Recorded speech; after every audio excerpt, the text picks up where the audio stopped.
जी अस्सलाम वालेकुम नाज़रीन, एक दफ़ा फिर नादिया मिर्ज़ा आपके साथ अपने यूट्यूब चैनल पर। और नाज़रीन, सानह एपीएस की यहाँ पर बात करनी है, जिसको जो कि सानह आर्मी पब्लिक स्कूल, जिसने इस सानह को करीब से नहीं देखा, जिसने इस सानह की शिद्दत को महसूस नहीं किया, जिसने इस सानह में शहीद होने वाले बच्चों के वर्सा से या उनके माँ बाप से मुलाकातें नहीं की, वो इस सानह को नहीं जान सकता। और उसकी नज़र में शायद एक आम सा सानह होगा, लेकिन ऐसा नहीं है।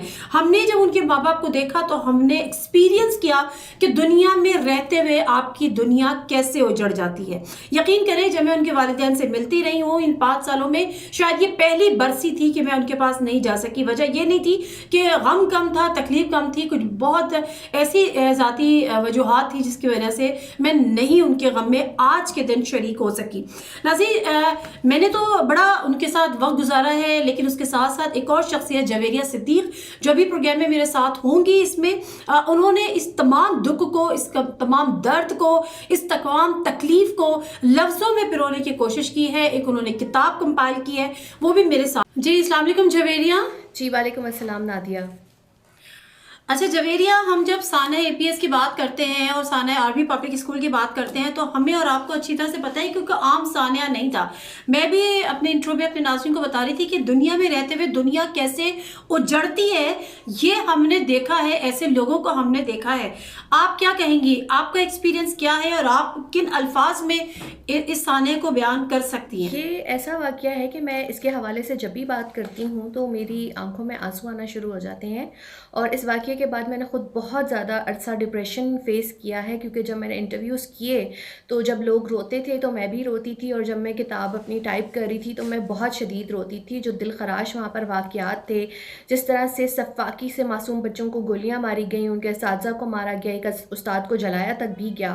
तो ये ऐसे वाक़यात हैं कि इतने दिल खराश हैं कि जब मैं आज भी बात करती हूँ तो मेरी आंखें भर आती हैं। और बहुत कम ऐसे टीवी शोज़ हैं या यूट्यूब शोज़ हैं जिसमें मैं अपीयर हुई हूँ, क्योंकि एक टाइम आता है कि मुझसे बोला ही नहीं जाता, मुझसे बात ही नहीं की जाती इस सानहे के हवाले से, जिसमें 144 जो थे सिविलियंस और 3 फ़ौजी जो हैं वो शहीद हुए। और इसमें से 122 जो थे वो बच्चे थे, और इसमें से जो असातिज़ा थे और कॉलेज का स्टाफ था, और हर एक दास्तान के साथ एक ऐसी दास्तान जुड़ी हुई है कि बस पीछे ये ख़ानदान बर्बाद हो गए, क्योंकि जाने वाले चले गए, शहीद चले गए, लेकिन जो पीछे रह गए बस वो ज़िंदा लाशें हैं। एग्जैक्टली ऐसे ही है। और जवेरिया, मैंने जब उनके साथ इंटरेक्शन किया है तो मैंने कभी भी ना उन औरत, अब जो मैं मिली उन खवातीन को, उन माओं को, वो उनको मैंने अजीब स्टेट ऑफ माइंड में पाया है। बिलीव मी कि आप भी, आपकी भी जब मुलाकातें होंगी, वो अपने बच्चों का जिक्र कर रही होती हैं, वो उनकी पुरानी वाक़यात को याद कर रही होती हैं, वो कभी हंस रही होती हैं और हंसते हंसते कभी रो रही होती हैं। तो मुझे लगता है कि वो अब शायद उस स्टेज से भी निकल गई हैं जहां वो सिर्फ गम में और आंसुओं के साथ बैठी रहें।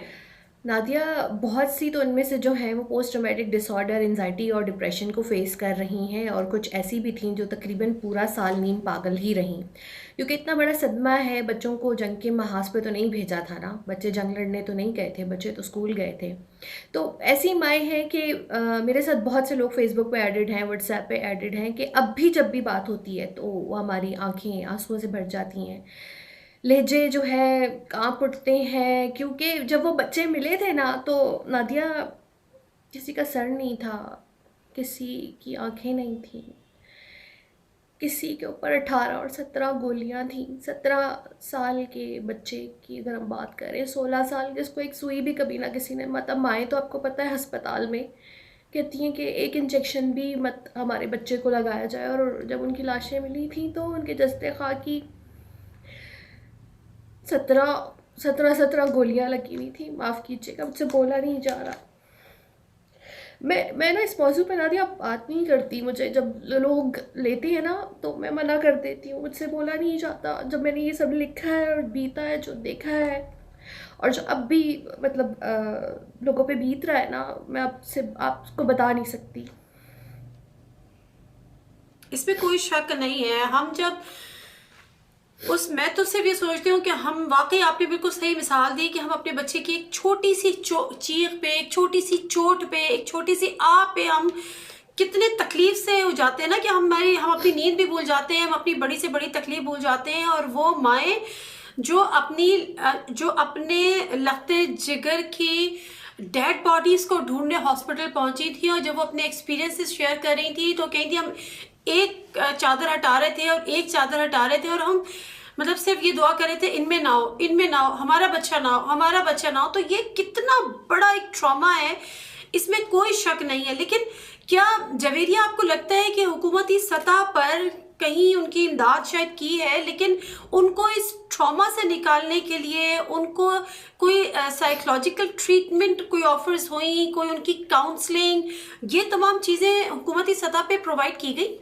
देखिए, उनकी मदद की गई, माली तौर पे भी, तमगे भी दिए गए, सब किया गया, लेकिन हमारे यहाँ साइकेट्रिक हेल्प को लेना मायूब समझा जाता है। और जब साइकेट्रिस्ट ही कोई हम उंगलियों पे गिन सकते हैं तो उनकी कैसे मदद होती। अब तक जो वो लोग हैं, अगर आप उनकी फेसबुक पोस्ट देखें, उनसे बात करें, उनसे मिलें, तो वो इतने गमगीन हैं, उन्हें हम साइकेट्रिक ट्रीटमेंट की ज़रूरत है, जो कि उस तरह से अवेलेबल नहीं है जिस तरह से मुल्क में होना चाहिए। हाँ, ये बात आपकी बिल्कुल सही है। और यकीन करें वो इतने प्यारे लोग हैं, वो इतने मोहब्बत करने वाले लोग हैं कि आप उनके पास जाएं जबकि वो इतने दुखी हैं। अगर मैं कुछ एक वाकया जवेरिया आपसे भी शेयर करूं, मैं जब लास्ट टाइम उनके पास गई तो वो एक बड़ा एक पर्टिकुलर एक स्पेसिफिक एक चायदानी होती है नॉर्मली पश्तून फैमिलीज में, वो आई डोंट नो वो किस किस मेटल की वो होती है, लेकिन एग्जैक्टली मुझे वो नहीं पता। लेकिन वो बड़ी गोल्डन सी, बड़ी छोटी सी, उसमें चाय बड़ी देर तक गर्म भी रहती है। तो मैंने उनसे सिर्फ उनके शहीद के पेरेंट के पास थे, मैंने उसकी तारीफ की। वो गई हैं, उन्होंने नई अपने पास से पैकिंग में निकलवाई है और उन्होंने वो मेरे हाथ में रखी है कि नहीं, ये आपने ये लेके जाना है क्योंकि आपने अपनी पसंद का इजहार कर दिया। तो हकीकतन वो इतने प्यार वाले और इतने लविंग लोग हैं, और अगर उनके साथ हम उनके लिए कुछ नहीं कर सकते, सिर्फ ये कर सकते हैं कि उनसे मिल लें, उनसे शेयर कर लें। इससे ज्यादा उनको हमसे अब क्या चाहिए। अच्छा, देखिए, वो इतने मोहब्बत वाले लोग हैं। जब मैंने किताब लिखी, वो मुझे बहुत कहते रहे कि हम आपको तोहफे भेजते हैं और इस तरह करना है। मैंने सिर्फ उनको एक ही बात की, मैंने उनको ये कहा कि आप लोगों की सिर्फ दुआएं काफ़ी हैं, आप लोगों का जो है और कुछ नहीं चाहिए। मैंने ये सिर्फ किताब इसलिए लिखी है कि एक नजराना अकीदत पेश किया जा सके, और मुझे कुछ नहीं चाहिए। बस आप दुआ दे दें, आपको अच्छी लग गई और आप लोगों को पसंद आ गई, मेरे लिए इतना ही काफ़ी है। बहुत प्यार करने वाले लोग हैं, बहुत मोहब्बत करने वाले लोग हैं, और बहुत सब्र करने वाले लोग हैं। बहुत बड़ा जुल्म हुआ है, बहुत बड़ी कुर्बानी दी है उन्होंने, और मैं ये कहूँगी कि अल्लाह ताला जो है वो उनको उनके सब्र के जो दर्जात का फल है वो जन्नत में और आखिरत में ज़रूर देगा। हम हुकूमतें कुछ भी उन्हें नहीं दे सकते। ये अल्लाह ही है जिससे हम उनके सुकून के लिए दुआ मांग सकते हैं। उनके सब्र का फल अल्लाह ताला उनको दे, उनको सब्र सुकून अता फरमाए। अच्छा जवेरिया, आपने ये जो बुक लिखी है इसका क्या उन्वान है और इसमें क्या चीजें आपने शेयर की हैं? क्योंकि मुझे पता तो चला था कि आपने बुक लिखी है, पढ़ने का इत्तेफाक नहीं हुआ। मेरी किताब उस तरह कमर्शियल बेसिस पे तो इतनी नहीं मैं रिलीज़ कर सकी या डिस्ट्रीब्यूशन नहीं कर सकी, लेकिन फैमिलीज़ को मैंने तोहफ़े के तौर पे दे दी थी और उन तक पहुंच गई थी, इतना मैंने ज़रूर किया था। आपको पता है कि किताब लिखना पाकिस्तान में एक घाटे का सौदा है, या ना लोग ख़रीदते हैं ना पढ़ते हैं, तो ज़्यादातर मैंने किताब तोहफ़े में ही दी, और लवाहिकीन के लिए तो लिखी ही तोहफ़े के तौर पर थी। तो इसका नाम सानिया आर्मी पब्लिक स्कूल शहदा की याददाश्तें हैं, और ये मेरे हाथ में ही पकड़ी हुई है। और ये कि मैं सोच रही हूँ कि अब मैं इसको PDF में ले आऊँ। और इसके लिखने का मकसद ये था कि हमारे यहाँ जब सानिहात होते हैं तो लोग गलत तस्वीरें और गलत वीडियोज़ जो है वो चलाते रहते हैं, और उन्हें ये अंदाज़ा नहीं होता कि असल में कौन लोग शहीद हुए थे या क्या स्टोरीज़ थी। तो मैंने इसलिए कंपाइल की थी कि लोगों को एक आइडिया रहे कि कौन कौन जो है लोग वो इसमें गए हैं, और इसमें कुछ भी ऐसा नहीं है, बस शहीद होने वालों की यादें हैं।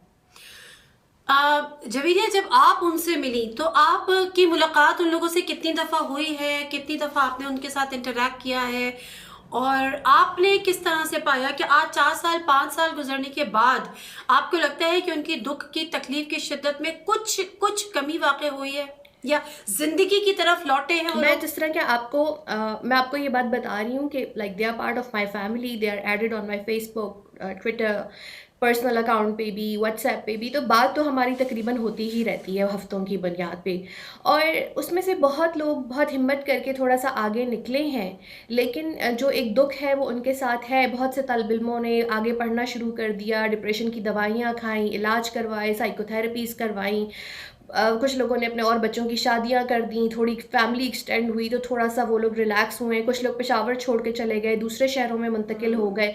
तो उससे ये हुआ है कि थोड़ा बहुत चेंज आया है, लेकिन ये जो माएँ हैं ना, ये बस वह उसी दिन में ही है। ये 14, जो अब आपको क्या कहूँ कि ये बस उसी 16 दिसंबर 2014 में ही है, वो वहाँ से नहीं निकल बिल्कुल सके। सही बात है। बहुत शुक्रिया जवेरिया, अपनी कुछ बातें और उनकी कुछ शुक्रिया। यादें हमसे शेयर करने का। नाज़रीन, आज का मकसद भी यही था इस हवाले से। और जब हम ये बात करते हैं ना कि वो आज भी 16 दिसंबर 2014 में ही रह रहे हैं, तो उसकी वजह है, मैं एक ऐसे वालिद को भी जानती हूँ कि जिन्होंने अपना एक कमरा अलग कर लिया है और उसमें उनके बच्चे का यूनिफॉर्म हैंग हुआ हुआ है, उसमें उनके बच्चे का बस्ता है, उसमें उनके बच्चे की किताबें हैं, उसमें पूरी उसके बच्चे की यादें हैं।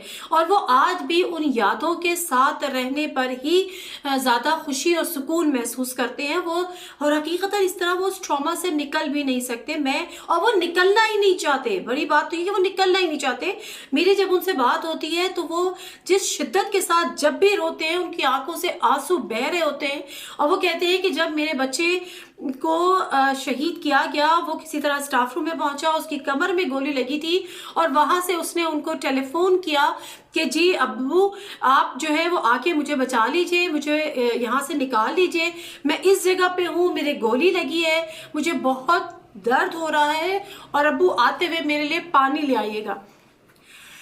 ये वो जुमला था, जो जुमला है वो वालिद कहते हैं कि मैं अपने कानों से कि उसकी गूंज आज भी महसूस करता हूँ और मैं उसको नहीं भूल सकता। कैसे भूल सकते हैं?